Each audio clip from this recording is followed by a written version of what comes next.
Je vais dire juste un petit mot pour ceux qui ne connaissent pas le GER. Peut-être qu'il y en a qui ne connaissent pas le GER Pays Basque, mais je crois que tout le monde connaît un peu ici. Là. Juste rappeler la vocation du GER, c'est une association qui a été créée en 2008, je pense, 2007-2008, et dont l'objet c'est le partage d'expériences d'entreprises du coin, et notamment sur des actions citoyennes. Au départ c'était plus environnement, mais on va dire c'est d'une manière générale développement durable.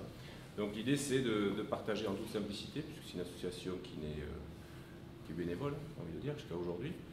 Je ne sais pas combien de temps ça durera, mais bon, grâce à deux très bonnes volontés, ça marche. Et donc l'idée c'est de partager en toute simplicité, que ce soit à 15 ou à 50, sur différents thèmes, et essayer ensuite également de nouer des contacts pour chacun progresser ou améliorer ses pratiques au sein de son entreprise ou de son activité. Ce soir, on va parler des achats responsables, mais des achats en général, j'imagine aussi, puisque de toute façon, les achats, je trouve intéressant que la problématique achat soit comme ça mise en avant, puisque même si de manière générale, on se dit tous qu'il faut bien acheter, on croit toujours qu'on est bon, mais on se rend compte que souvent, on fait beaucoup d'efforts pour développer ses ventes, alors que si on faisait un petit effort pour développer ses achats, un petit pourcentage, c'est directement de la marge. Il faut aussi pérenniser les entreprises, c'est ça aussi quelque chose qui est durable, c'est pérenniser son entreprise, ou également en consacrer une partie au développement durable ou à des actions différentes. Et si en plus ces achats sont faits de manière responsable, à ce moment-là, c'est vraiment deux en un qu'on peut réaliser pour son entreprise.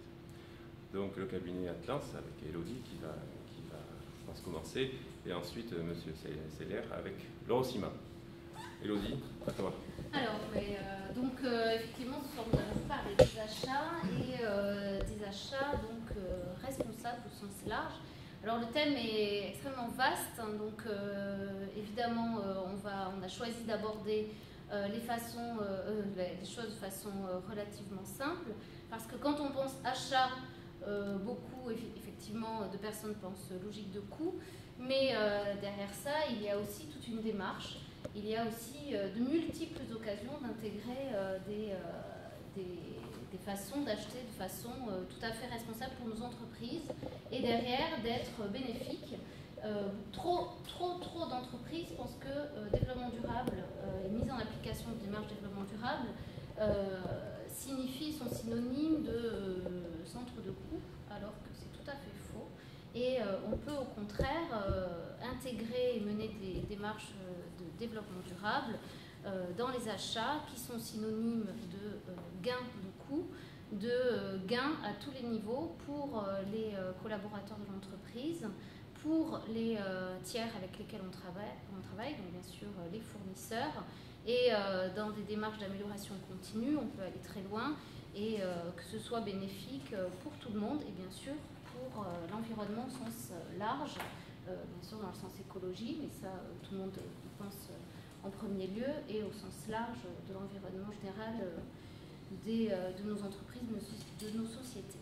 Voilà, donc ce soir, moi je vais intervenir dans un premier temps. Donc je représente le pôle performance, donc je suis la branche achat de pôle performance. À mes côtés, Benoît Dandine qui lui représente le pôle environnement de ce regroupement d'expertise en conseil. Donc rapidement, pôle performance, c'est la réunion de plusieurs structures de conseil.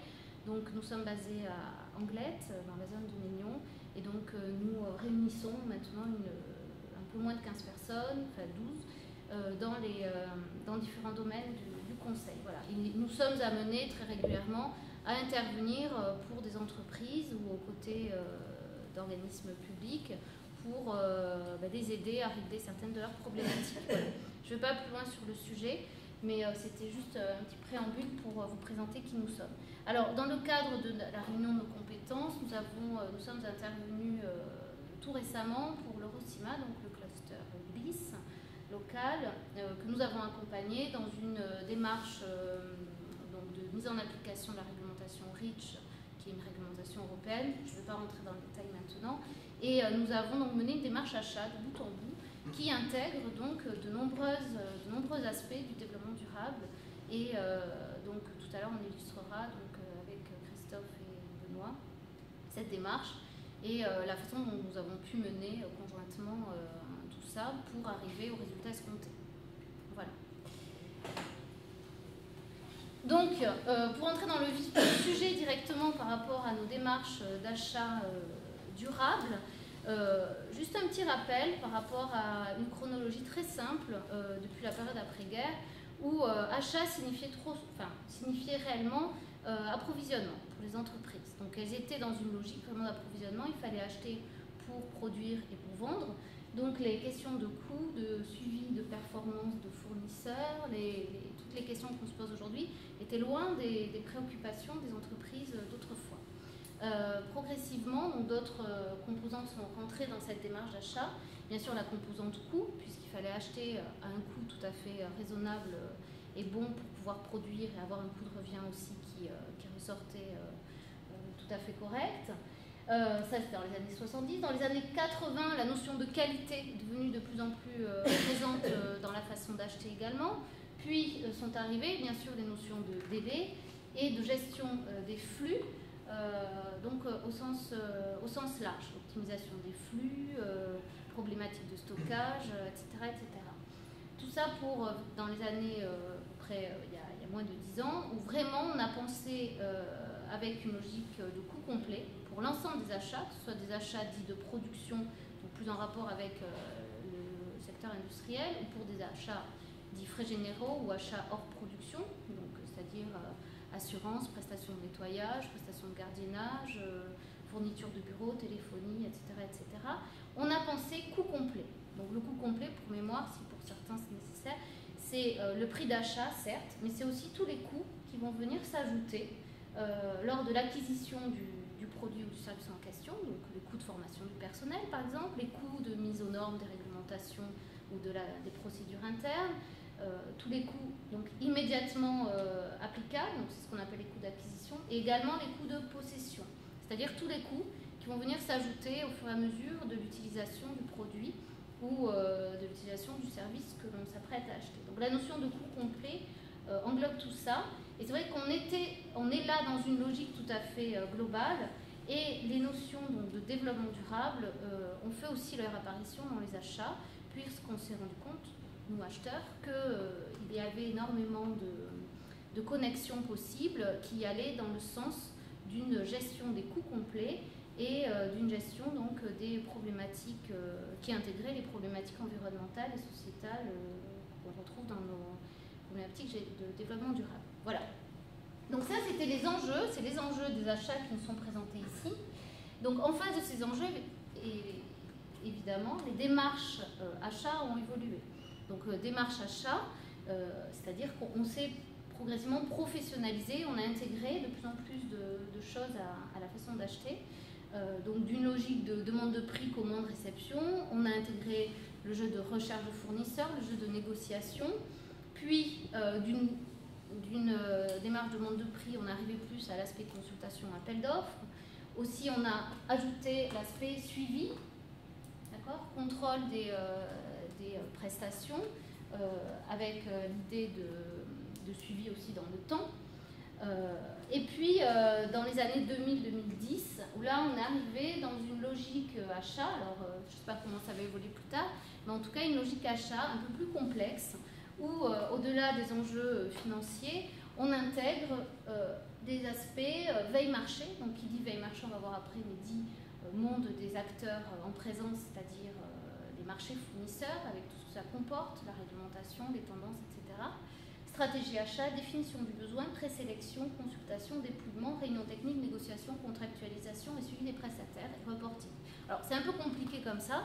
Alors, pourquoi ça s'est complexifié? C'est pour intégrer et pour éviter les erreurs et pour faire en sorte que les achats, justement, puissent intégrer cet objectif de pérennité et de vision à moyen, long terme pour les entreprises et de plus en plus pour faire des achats qui soient aussi tout à fait rentables pour leur entreprise dans tous les sens du terme, au-delà du prix.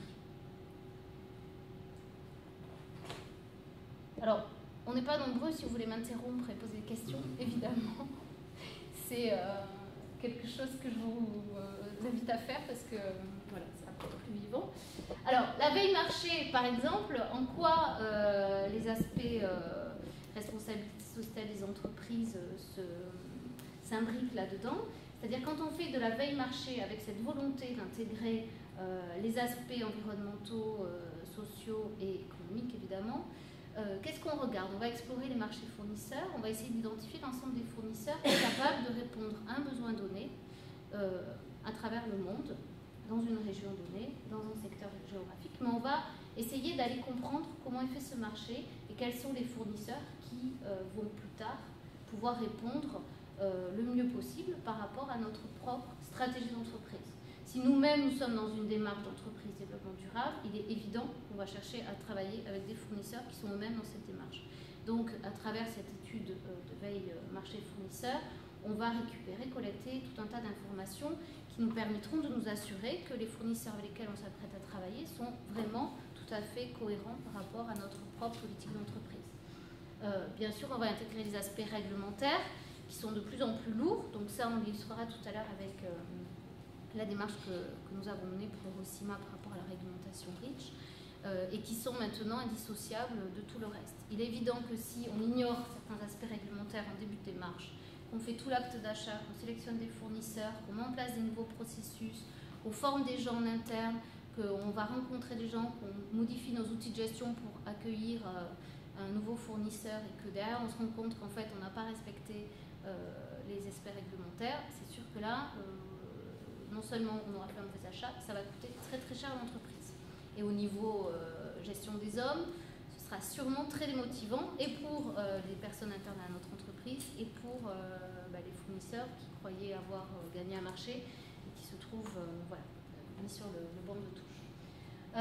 Également, on va pouvoir identifier grâce à ce travail tout ce qui est solutions innovantes, en termes bien sûr à tous les niveaux, au niveau de nouvelles normes, de nouveaux procédés de fabrication, de matières écologiques, etc. On va pouvoir aller bien au-delà. Donc ce travail de veille est très important et capital pour bien réussir son achat. Cette démarche, je vous la présente ce soir parce que trop souvent dans les démarches d'achat et le développement durable, on s'attache à regarder exclusivement quels écolabels, quelles normes en vigueur, les dépenses d'énergie, la gestion des emballages, la gestion du transport. Donc là, à travers cette démarche, bien sûr, tout ça, on n'oublie pas et concrètement, ça peut se traduire par ça, mais il y a aussi toutes les actions que l'on va mener à tous les niveaux de cette démarche qui rentrent tout à fait dans nos objectifs de développement durable. Au niveau de la stratégie achat, qu'est-ce que c'est la stratégie achat? C'est se poser différentes questions qui vont nous permettre d'avancer, de commencer à travailler sur la façon dont on va vouloir acheter notre produit ou service. Déjà, est-ce que je ne peux pas mutualiser mes besoins avec d'autres entreprises, par exemple, qui ont les mêmes besoins que moi en même temps, et avec lesquelles je pourrais m'associer pour être plus fort dans la représentation que je vais avoir, la représentativité que je vais avoir sur ce marché, pour aller plus loin, comme le font de nombreuses entreprises et comme l'ont fait les entreprises de Gliss dans le cadre de l'exemple qu'on va voir tout à l'heure de REACH. Ça se fait tous les jours dans de nombreux clusters, dans de nombreux groupements d'intérêt économique, etc. Et c'est toujours avantageux pour tout le monde. La prise en compte des contraintes internes et externes, c'est-à-dire quelles sont mes contraintes internes. Voilà, souvent elles sont humaines en interne. Comment mon entreprise est organisée, je ne vais pas tout bouleverser pour économiser 3,50 €. Il est évident qu'il y a des économies qu'on ne fera pas parce que derrière ça pourrait créer des frustrations internes, des conflits sociaux ou je ne sais quoi encore.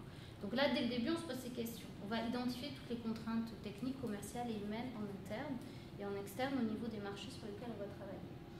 On va travailler en équipe, c'est-à-dire qu'on va impliquer là aussi les gens de mon entreprise qui vont être concernés par l'achat en question. Donc c'est constituer des équipes cohérentes. Il ne s'agit pas, moi acheteur ou moi directeur général de mon entreprise ou moi directeur financier, d'acheter quelque chose dans mon coin et de l'imposer après. Ça, il en est hors de question. On voit tous les jours des résultats qui font des dégâts dans les fonctionnements des entreprises. Et nous, ce qu'on suggère toujours quand on intervient pour des entreprises, c'est toujours de constituer un petit groupe de travail. Ça ne veut pas dire que tous les gens vont être hyper sollicités tous les jours pour venir participer au travail, mais en tout cas, on leur demandera leur avis, on les fera réagir sur les principales étapes de la démarche, ils se sentiront impliqués et en plus ils pourront se faire même les relais en interne pour aller porter la bonne parole en cas de changements qui peuvent être parfois difficiles à digérer pour certains. Voilà. Donc c'est impliquer les gens et constituer des équipes judicieuses.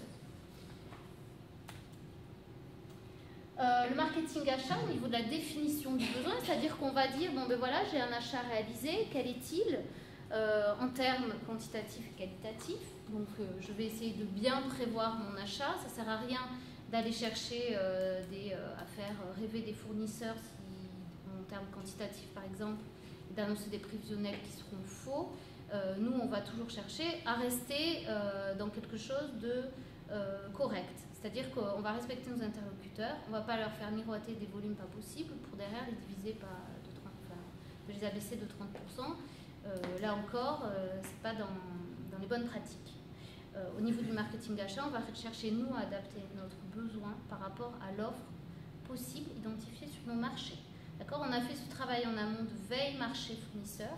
On connaît les solutions proposées sur le marché. Et dans une logique de pérennité économique, de gestion des coûts, on va éviter d'aller chercher le mouton en 5 pattes sur le marché s'il n'existe pas.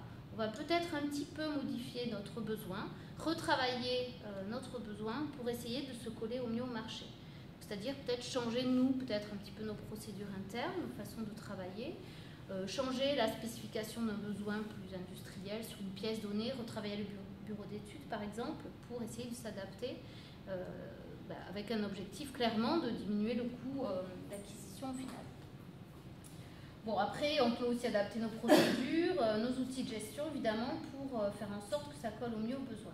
On va décrire tout ça, on va présélectionner, en quelque sorte, présélectionner certains prestataires fournisseurs qu'on va choisir d'interroger en fonction de nos propres critères. Si on a identifié 100 fournisseurs sur un marché, il est évident qu'on ne va pas s'amuser à interroger 100 fournisseurs, on va peut-être en interroger 3, 4, 5, qui nous semblent les plus pertinents par rapport à leur façon de travailler, par rapport à leur réputation, par rapport à leur engagement même, dans ce que je disais tout à l'heure, développement durable, par rapport à leur système qualité, par rapport à la réputation, à leur position géographique ou autres critères. Enfin, il y a plein de choses qu'on peut prendre en compte. Le tout, c'est que les fournisseurs avec lesquels on va travailler, ils respectent les règles éthiques, les règles en matière d'environnement que l'on souhaite voir appliquées dans nos entreprises. D'accord ? Donc ça peut être aller voir comment ils sont structurés, voilà, regarder les emballages, la façon dont ils gèrent la sécurité sur leur site de production. Voilà, tout ça, là, on est en plein dans le développement durable. Hein. Je ne le redis pas à chaque fois, mais vous voyez bien que toutes les thématiques sont retrouvées ici.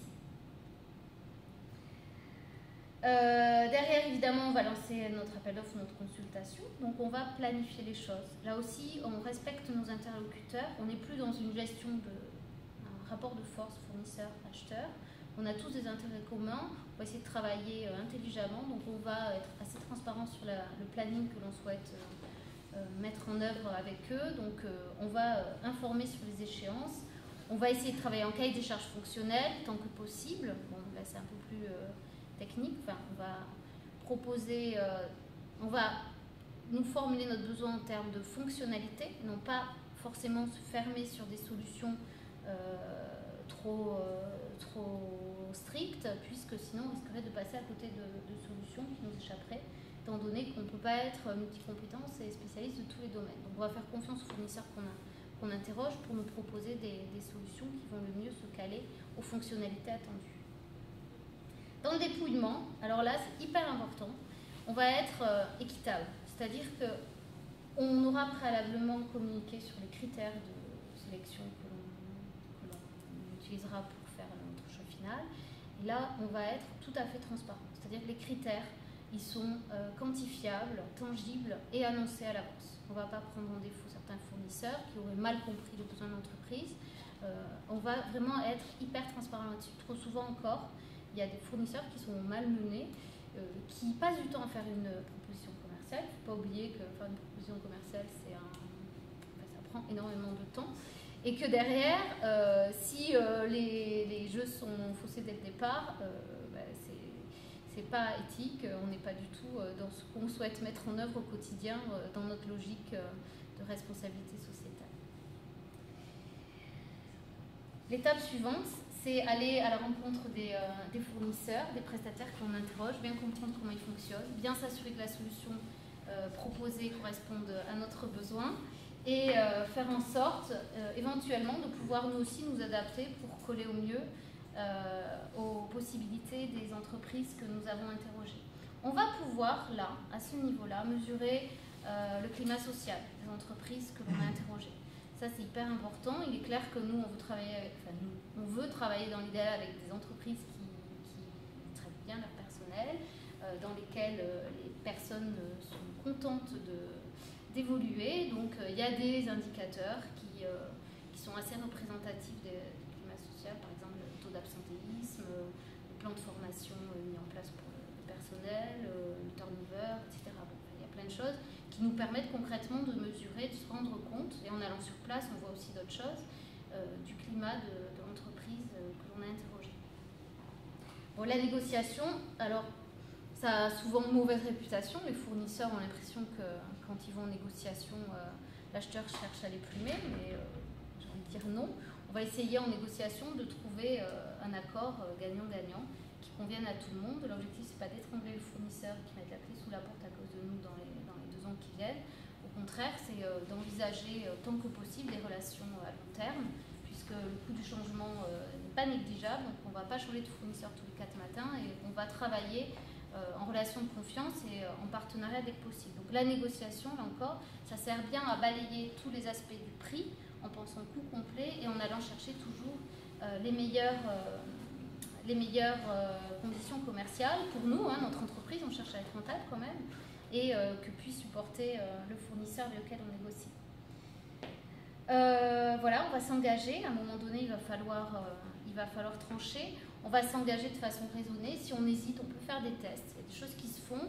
Souvent, les tests, on va le voir tout à l'heure, Benoît nous en parlera, mais c'est l'occasion quand même de recadrer certaines choses en conditions réelles. On se rend compte que derrière, les choses ne sont pas exactement comme sur le papier ou comme on avait pu l'envisager en réunion. Donc là aussi, il faut suivre certaines démarches capitales. Bien sûr, le contrat. Bon, contrat ou pas contrat, certains achats, dans certains marchés fournisseurs, il n'y a pas de contrat, d'accord écrit qui se mettent en place, mais bon, dès que possible quand même, les conseils d'en faire. On va formaliser les échanges, remettre à jour toute la documentation technique qui est nécessaire à la bonne relation future qui est en train de s'installer. On va envisager des partenariats moyen terme, long terme, d'accord? On est dans la durabilité des relations. Les fournisseurs pourront grâce à ça envisager eux-mêmes des investissements plus sereinement, d'accord? La mise en place, donc là je reviens sur l'aspect humain, dès que possible, les acteurs les personnes de notre entreprise qui vont être impliquées dans la nouvelle relation qui est en train de s'installer avec le fournisseur qui a été sélectionné, nous recommandons toujours qu'ils aillent à la rencontre, quand c'est possible, c'est pas toujours possible, mais de leurs interlocuteurs. C'est-à-dire il y a des gens parfois qui travaillent pendant 20 ans ensemble, fournisseurs, clients, et qui ne se connaissent pas, si ce n'est par téléphone, alors qu'ils habitent à 5 km. Ça, c'est un peu dommage. Donc, c'est pareil, organiser une petite session de présentation, rencontre, ou même de façon très, très simple. Mais c'est toujours apprécié par toutes les personnes qui sont à la réception, à l'administration des ventes, à la comptabilité, à la commande, etc. On va faire en sorte, bien sûr, d'adapter nos process, d'adapter les prévisionnels pour que les cadences de production de nos fournisseurs puissent bien se caler par rapport à nos besoins. Voilà, on est dans une relation où chacun va trouver des solutions communes pour aller dans le bon sens. Dans le suivi du prestataire, évidemment, on va contrôler que les engagements pris correspondent bien à la réalité. C'est bien joli de mettre en place des contrats, plein de choses, mais si derrière, dans les faits, ça n'est pas mis en application. Donc, toujours dans cette logique on est toujours dans la logique de confiance, mais aussi on est dans la logique il y a un client, il y a un fournisseur, il faut que les deux travaillent en respectant leurs engagements financiers, qualité et tous les autres aspects techniques qui vont avec. On va peut-être pouvoir aussi envisager des développements communs. Parfois, on se rend compte qu'un fournisseur a des projets qui ne sait pas trop comment mener, et nous également, on a des capacités en interne pour l'aider dans cet accompagnement. Pourquoi pas? C'est un peu poussé loin, mais il y a beaucoup d'entreprises surtout dans le secteur industriel, qui vont dans ce sens. Il y a des développements communs qui peuvent être initiés dans ce type de démarche. Bon, pour finir, le reporting. Donc, reporting, ça sert à quoi? Ça sert à rendre compte, évidemment, à suivre grâce à des indicateurs qu'on aura choisis de façon pertinente et qui reflètent chacun de nos objectifs, en termes de coûts, plus tous les autres aspects de la RSE qu'on s'est fixé. Et derrière, l'objectif, c'est d'aller dans le sens de l'amélioration continue de la performance, donc, et du fournisseur et de nous. Donc, on est main dans la main et on essaie de s'améliorer conjointement. Alors, c'est bien joli, vous allez dire, c'est super. Alors, il est évident qu'on ne peut pas faire tout ça toujours comme on voudrait. Concrètement, c'est pas toujours simple. Il y a des difficultés. Mais déjà, c'est de coordonner. Souvent, c'est la coordination de différents acteurs qui sont impliqués dans ces démarches. C'est là où, je dirais, c'est la chose la plus difficile à mener. Mais si on suit, donc un des moyens, c'est déjà d'identifier un pilote interne, ou externe, mais en tout cas d'avoir un pilote de ce type de projet. Sinon, ça part dans tous les sens, évidemment. Un pilote qui va suivre et qui a une feuille de route hyper claire où chaque personne impliquée sera responsabilisée sur une tâche donnée. Il faut que les missions, les actions que doivent mener ces personnes soient tout à fait en accord avec leur mission au sein même de l'entreprise. Il est hors de question que le développement durable vienne rajouter du travail aux personnes dans l'entreprise, sinon de toute façon ce sera mis de côté et ça ne rentrera pas dans leur priorité. Donc pour ça, il faut que la direction générale de l'entreprise appuie à fond ce projet et est intégrée dans les missions de tous les collaborateurs des objectifs en termes de RSE évidemment. Sinon, on aura beau être très bon en pilotage de projet, il ne se passera pas grand-chose. Donc, et puis mesurer, communiquer les résultats évidemment. Mais les intérêts de ce type de démarche, ils sont bien sûr multiples. Là, on en a mentionné certains, mais les principaux, c'est qu'au niveau économique, évidemment, ça permet une bonne maîtrise des coûts. Donc, je reviens sur la notion de coût complet, puisqu'on anticipe. Ça permet d'abaisser les coûts de changement. On change moins souvent de fournisseurs, on fidélise et on est meilleur. Les marges sont connues, on limite les liens de dépendance réciproque, c'est-à-dire qu'on va éviter de travailler avec des fournisseurs si on est trop gros par rapport à la taille de son entreprise, en tant que notre carnet de commandes représente trop, et réciproquement, on va éviter d'être monosource, de travailler avec un seul fournisseur sur des achats qui pour nous sont hyper stratégiques. Et en cas de différence du fournisseur, si on n'a pas d'autres sources prévues, on peut être vraiment dans les complications et du coup on n'arrive pas à l'effet escompté. Donc là, on est plein dedans. Et bien sûr, de développer des nouveaux marchés, des opportunités à travers tout ce qu'on a pu explorer sur cette démarche. Au niveau technologique, évidemment, favoriser l'innovation, favoriser les bonnes pratiques en termes de produits éco-responsables, etc. Au niveau réglementaire, on va intégrer évidemment les réglementations. On anticipe les évolutions latentes, puisque chacun joue son rôle. Au niveau écologique, respecter l'environnement, limiter les gaspillages, ça c'est une notion qui souvent est la première source d'économie, c'est-à-dire consommer déjà au niveau du juste besoin de l'entreprise. Et l'aspect humain, prise en compte des individus à tous les niveaux, dans l'entreprise et à l'extérieur, chez les fournisseurs également. D'accord ? Voilà, mais pour nous, c'est bien sûr quelque chose qui donne visibilité, rentabilité, beaucoup d'avantages sur ce type de démarche et les entreprises s'en trouvent que plus fortes pour affronter leur environnement commercial et compétitif.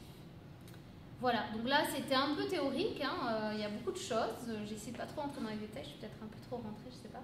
Donc je vais passer la parole à Christophe, qui est représentant de Eurocima et qui va faire le lien avec Benoît pour derrière illustrer le projet collectif qui a été mené par rapport à la mise en application de la réglementation REACH sur les entreprises de glisse. Voilà.